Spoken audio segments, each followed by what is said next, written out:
Hello, Happy New Year, and welcome to Colleague 7 Sprint Review for 17.12.02. This was a slightly longer sprint iteration due to the Christmas holidays, so we're covering the work undertaken between the 12th of December to the 8th of January. Starting with the sprint goal, and we're continuing to enhance and refine the search based on client feedback, as well as to deliver on workflow enhancements and minor updates to the UI. Looking at the high-level items and to explain further, in this sprint, we've been able to deliver the option to export a search result into Excel. We've also made that a user permission setting. We've undertaken some back-end work relating to the way document searching is handled, which is more of a discussion point than something which can be demonstrated. We've added the option to carry out spec CV send workflow on an individual contact basis rather than via contact search. As part of some security feature updates, there is now a user group permission to disable a user from being able to edit, download, or delete a document. We've added a quick create menu option, which sits top right to the toolbar, and have updated the icons in this area as well. There are some minor updates with regards to the icons and descriptions, which I'll demonstrate. We've completed the work on a user activity report and also a requirement report, which I'll also go through. And we've added Calibri as a font option to the text editor. We'll now go through a short demonstration on the key features from this sprint. Okay, so the first point I wanted to cover was the export to Excel feature that's been added to the search. As you can see here, I've got a search result open. It's a candidate search result that's just been created from some basic criteria. And obviously what the functionality we're providing here is the means to be able to take this search result and put it into an Excel spreadsheet. From there you have the option here to export either a selected list or export everything in the search result. Sorry, if I select a couple of those, you'll see the selected becomes available as well as export all. So if we hit export all, you'll see that it exports out the search result. We'll open the search result up. And you can see the search result there being displayed, and that's basically the simplicity of the functionality there. Really, it's just obviously creating a spreadsheet so you can export that out. Also from there, as a point of note, there is a user permission setting relating to this feature as well. So within the admin area, under user permission settings,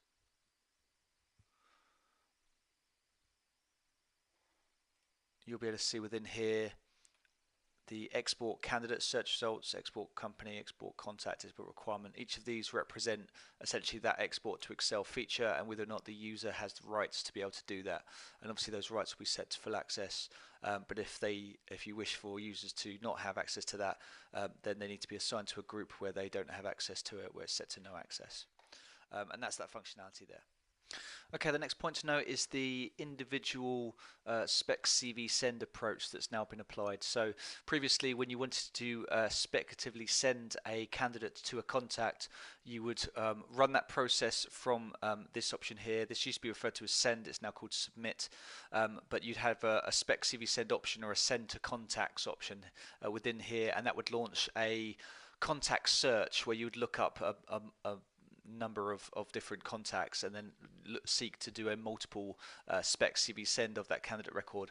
But the requests that we were receiving often suggested that you were literally just looking to send the candidate to one specific contact. You knew who that contact was, and you were just looking to be able to quickly look up that contact, which has now been added here as spec CV send to contact. So from there you click on that option and it will launch partial view where you can quickly look up the contact record that you have in mind. Select the contact record and then it will launch an email form, and that email form is essentially the same email form as the spec CV send process, so or just as an email form in general, but you have the inline CV link option in here, so you have the ability to be able to put in that speculative CV send link and send that off to the contact. So if we hit send there, that email goes off. And then the update that we've made now to the spec CV send tab is that you have a type filtering field here. So it's got show all as standard, so it's going to show both individual speculative CV sends and also the spec CV sends that have been sent via the search. but if you want to select there, you can select Spec CV Send to Contact, and that's just going to show the individual Spec CV Sends that you do, and you can obviously see that one that I've just done, and that gives you the option to access the contact or to create a requirement if the contact returns to your email advising that they're interested to proceed with that. You also have some notes that you can also put against the entry as well, just for the point of keeping tabs on some information there. And you also have obviously the means to view the multiple contacts that you've sent, that you've sent via the contact search process. And if you hit all, you'll be able to see the name of, for every instance of a Spec CV Send, it will just put this as a one-liner in the name field, and obviously the search name will obviously appear in the name field there. So that's the Spec CV Send process that's been updated there. Okay, so the next point to cover relates to the new security feature that's been added, enabling or disabling the right to edit, download, or delete a document. So when in a candidate record, if you go to a document, you'll have the rights to be able to delete a document, to edit a document, or to download a document. And this is purely a security feature to enable that right to a user record. So if I go to the admin area and go to user group permissions, what I'll do is just show you that setting, and then I'll disable it so you can see that it's been removed. So it's down here. So edit, download, delete documents, full access, and if we set that to no, I'll go back to here. And if I just refresh this candidate record, because I've done that against a user group that I've got a user profile within, so it should affect my user.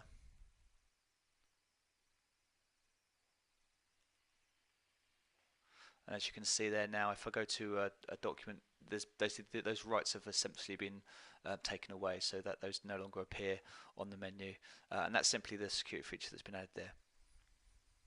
Next point to cover is on the quick create menu options that have been added, and these are essentially these of the colleague session. So essentially what we've done is just we've links and we've replaced them with icons, just up this area so it's a little easier on the eye. As before, obviously bringing out any notifications that you've received, and you'll receive an incremental number against the bell there when a notification comes in. We've got a quick create menu option now, so you simply hover over there, and then you've obviously got the options to create a candidate, a company, or a contact from there. The help file is obviously this question mark, and on click will launch the help file drop down area and then bring through the help file from an external source. Hovering over your user ID will show the email associated with your user and confirm whether or not your Office 365 session is connected. You also have access to user settings obviously from there as well, and obviously the sign out option will sign out the session. And it's simply that area previously just needed that little tidy up, which we were able to do over Christmas, so that's now been done. The next point to note, and it's kind of a minor UI, but it's worth touching on just to explain what we've done there, and that's the inclusion of descriptions alongside icons and icons alongside hyperlinks. So whenever there's an instance where you have a list of different entity types, so a list where you may have a candidate, a requirement, a contact all in the same list, what you would always have before is the associated icon of that entity along the left hand side to advise what that record was.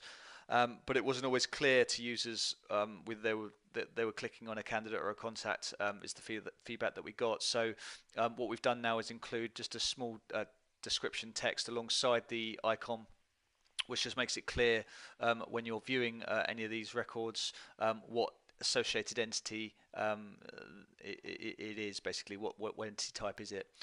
Also what we've done as well as that is the inclusion of links alongside icons alongside links. So situation record being a prime example.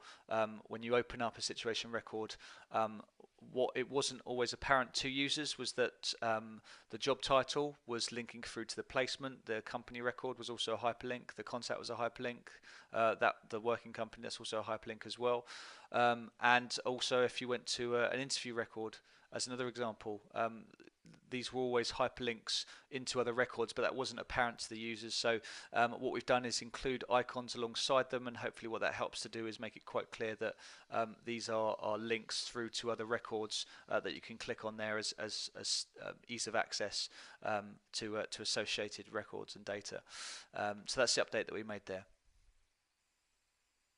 Next point to cover is reports.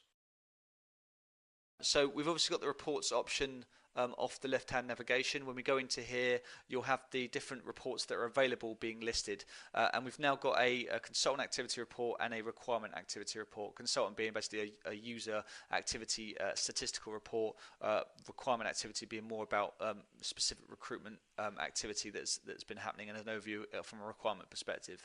But if we go into consultant activity to begin with, and we'll look at the different options that are available, just to highlight that when you select the different reports, they're going to load the associated kind of criteria controls relating to that report just within this area as a kind of standard thing. In terms of period, you've got the option to select a date range. You can also select this week, this month, or this year. So if you want it to be on the basis of a date range that you've added in the from and to field, then obviously you leave it as date ranged. But otherwise, what you can do is just say this month if you like, and it will bring through all the stats from this month. What I wanted to do is run quite a wide sweeping report to bring back lots of data. So I'm going to put in a from date and to date that's fairly vast in length. In terms of the user list, this is obviously on the basis that you've set up your users within the Teams area in admin. But what you can do is obviously select either individual or multiple users based on this area, and you've also got the option as well for include team. So if you wanted to just select one user from within a team and then set the include team option, then that will mean that you don't have to select all of the different team members from that team. They'll be included in the report based on the one user that you've selected. You've also got a show zero option as well, so that's obviously with the purpose of either hiding or showing instances where there's been no activity against a certain history type. But if we run the report based on that activity or that criteria, and then we get just this kind of basic overview. If we start with the overview segment, what this is an effort based on prior feedback to offer a kind of a chart overview in one hit, viewing the counts against all different users against all different or a set of different history types. So that's what is available off the show overview. So you'll be able to see the different counts that have been achieved against certain history types against different types of users.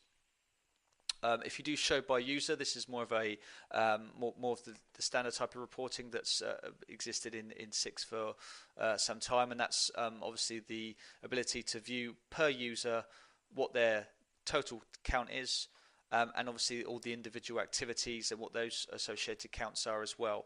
If we then click on an activity, it will then, so when I say click on activity, I mean click on the plus icons that are next to the activity name. It's then going to list all the associated records relating to that count, so you've got a full overview of what's associated behind that number. What you also notice here as well is the icons that are there as well, so those are linking through to the associated requirement record relating to this data, and obviously the icons will update based on the type of statistic that it's recording against, or it's giving you a count against. So that's show by user. If we show by activity, obviously this is showing the same data but just showing it differently, and this is just filtering it by activity. So you have the activities on the left hand side, their associated totals, and then you've got the different users broken down on this column here, and their associated users there. So there is again the option to click on the plus signs, and again that will open out the associated records relating to those different stats, and obviously again with links through to the associated records within Colleague itself. So that's the activity report. That's our first cut, if you like, and that's essentially what's going to be deployed out as part of the pending upgrade. I'll now move on to the requirement report as well, as another report that we're looking to push out also. Okay, so if we look at the requirement report then, so if I select the requirement report, and those details will then come through. Again, it's the same approach in terms of the period with regards to date range, or this week, this month, and this year. I'm going to select this month this time and look at the user of me. Again, I'm going to have include team ticked, and with requirements we've got the option here of requirement type, so we can look at it from the perspective of a live requirement or just any new requirements that have been created this month. So we'll look at live requirements. If we hit run report, what we have there again is this approach of viewing it by different subsets of essentially summarizing the data. So you can have an overview, as was with the user activity report, and then that gives you just some basic stats on the number of candidates that have been shortlisted, longlisted, interviewed, sent, and so on, with regards to the associated numbers against those users. You've got, if I just minimize that and then we go on to the show by user stats, you've got an overview on the different users, their associated totals with regards to activity against requirements, and then access to the actual stats again, as you'd expect it. So you can actually view the live requirements that user is currently working, and obviously have links through to those associated requirements, or you can view all the CVs that user has sent within a period of time. And that has links through to the actually associated candidates relating to the CVs that they've sent. And it basically essentially all breaks down in terms of going all the way through to offers that have been made based on requirement workflow that have been run by that user. If we go to activity, again, it's just looking at the same data but looking at it in a different way, and that's listing again by activity now in terms of its association, its filtering, giving you the total tally, and then allowing you to click on the individual user records to look at specifically what's happening with those user records, and obviously having links through to the related records. So that's show activity, and then if we go to show requirement, we're now looking at it from a requirement perspective. So this is listing all of the requirements that are live, and obviously what activity that has happened against each of those requirements, and obviously allowing you to click on any of those. It open up the associated record. That was a bad one to click on because there's only one statistic there, sorry. I'll click on this one because then it's got 5. But that then obviously allows you to see all of the associated records that have been, as an example, shortlisted against that requirement, again with links to those associated records as well. So it's just another overview mechanism. So hopefully that gives a strong overview with regards to what's happening currently in the requirements area with regards to different user activities, and obviously the reports as an overview. And that's where we are with the reports. We obviously have placement reports, interview reports, and essentially replacing the suite of reports that are available in version 6. As a project, we seek to deploy all of those within the Colleague Civin setup, and then build on those reports further with more dashboard-based analysis and incorporation of other services such as Power BI within them. But as I say, at the moment, our primary focus is just getting the reports into the system so that you have your data available to you in this report format. Any questions with regards to those, any specific requirements, we're trying to factor those into the generation of the reports. But of course, there's always the custom work as well, the specific requirements relating to certain fields or certain displays that are filtering that clients have paid for with custom reporting in the past. That is all compatible with this setup. It is possible to incorporate reports that are custom made into this design with custom filters and obviously displays that are custom as well. But we're obviously working at the moment on building out a standard set as part of Colleague 7's reporting, and that's set with regards to reports. As always, if you have any queries or feedback, please get in touch. I'll be keen to hear from you. Also, for those using Colleague 7, feel free to submit your enhancement requests via the user voice integration.